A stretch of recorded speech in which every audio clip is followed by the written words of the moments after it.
Hey again, welcome back. It's Mr. Lohn. 2 to go. So I've been enjoying doing these read alouds with you, and today is our second to last one. I was in the library very briefly this morning, early this afternoon, and I don't know why this book came to my mind, because really there was no reason to think about it in any way whatsoever, but all of a sudden the title came to my mind and said, you know what, let me grab that from the shelf while I was doing some other things, and this will be the second to last read aloud, because I have picked out what I want the final one to be. So there's a little twist to this. I hope you guys like it. It is a fun read aloud that I do usually in the springtime, and it is called The Mysterious Tadpole.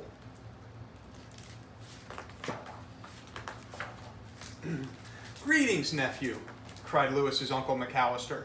I've brought a wee bit of Scotland for your birthday. I can't do the accent well. Thanks, said Lewis. Look, Mom and Dad, it's a tadpole. Lewis named him Alphonse and promised to take very good care of him.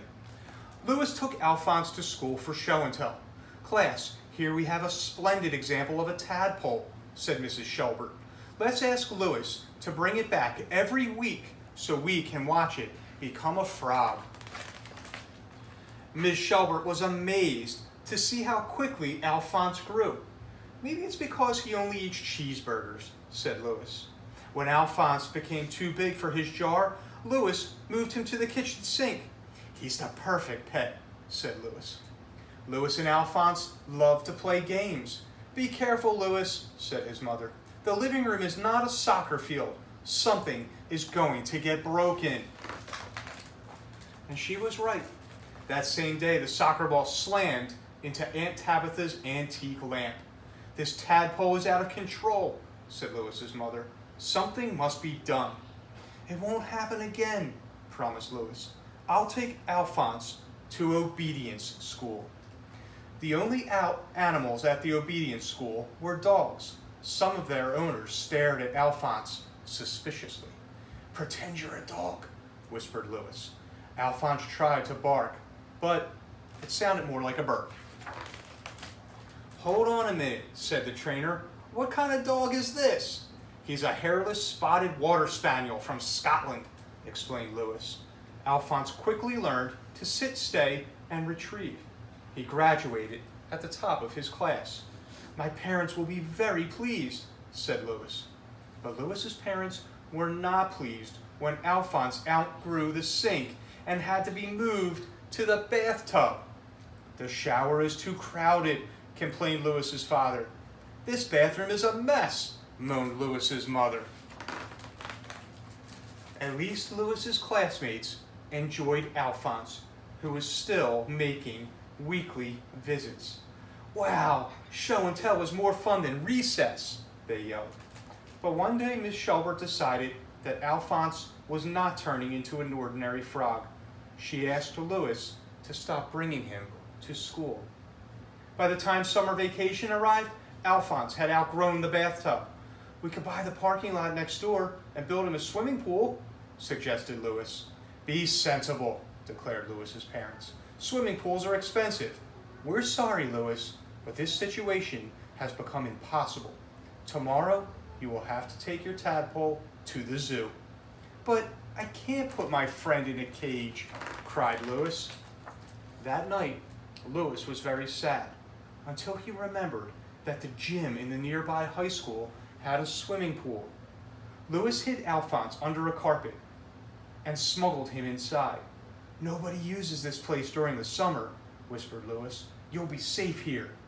After making sure that Alphonse felt at home, Lewis said goodbye. I'll be back tomorrow with a big pile of cheeseburgers, he promised. Lewis came every afternoon to play with Alphonse. In the mornings, he earned the money for the cheeseburgers by delivering newspapers. The training continued as well. Lewis would say, Alphonse, retrieve, and Alphonse would succeed every time. As summer vacation passed, Lewis became more and more worried about what would happen to Alphonse when the high school kids returned. After his first day of classes, Lewis ran to the high school and found the gym bustling with activity. The swim team was heading for the pool. Stop, cried Lewis. On your mark, bellowed the coach. Get set. Excuse me, sir, said Louis. Go, roared the coach. Alphonse rose to the surface to welcome the swimmers. It's a submarine from another planet, shrieked the coach. Call the police, call the Navy. No, it's only a tadpole, said Louis. He's my pet. The coach was upset and confused. You have until tomorrow, he cried, to get that creature out of our pool. Louis telephoned his friend, Miss Sievers, the librarian, and asked for her help. I'll be right there, she said. Miss Sievers rushed to meet Louis at the high school. When she saw Alphonse, she was so startled that she dropped her purse into the water. Retrieve, said Louis, and Alphonse did. Where did this astounding animal come from? Cried Miss Sievers. He was a birthday gift from my uncle, Louis replied. Miss Sievers telephoned Uncle McAllister. Oh, the wee tadpole, he said. Why, he came from the lake nearby. It's the one that folks call Loch Ness. Brace yourself, Louis, Miss Sievers said. I believe your uncle found the Loch Ness monster. I don't care, cried Louis. Alphonse is my friend, and I love him. He pleaded with Miss Sievers to help him raise enough money to buy the parking lot so he could build a big swimming pool for Alphonse. Suddenly, Miss Sievers had an idea. Long ago, a pirate ship sank in the harbor, she said. No one has ever been able to find it or its treasure chest, but perhaps we can. The next morning, they drove to the harbor and rented a boat. This is a treasure chest, cried Louis. Retrieve. Alphonse disappeared under the water and returned with the chest. It was filled with gold and jewels. Let's buy the parking lot and get to work, cried Miss Sievers. Louis's parents were shocked to see construction crew in the parking lot. Louis, they cried, what in the world is going on here? Alphonse found a pirate treasure ship, explained Louis, and we used part of our gold to buy you this present. Louis's parents were shocked once again. Tickets for a vacation cruise to Hawaii? They gasped. And, said Louis, you don't have to worry about us because Granny has agreed to babysit. They hugged Louis. They kissed Alphonse. How soon can we leave? They cried. Immediately, said Louis. By the time Louis's parents returned, the swimming pool was being enjoyed by everyone in the city. A week later, Louis said, Alphonse, tomorrow is my birthday, which means that you've been my best friend for a whole year. The next day, Uncle McAllister arrived for the party. Greetings, Louis, my lad, he exclaimed. I've come with a curious stone from the hills of Scotland. Happy birthday.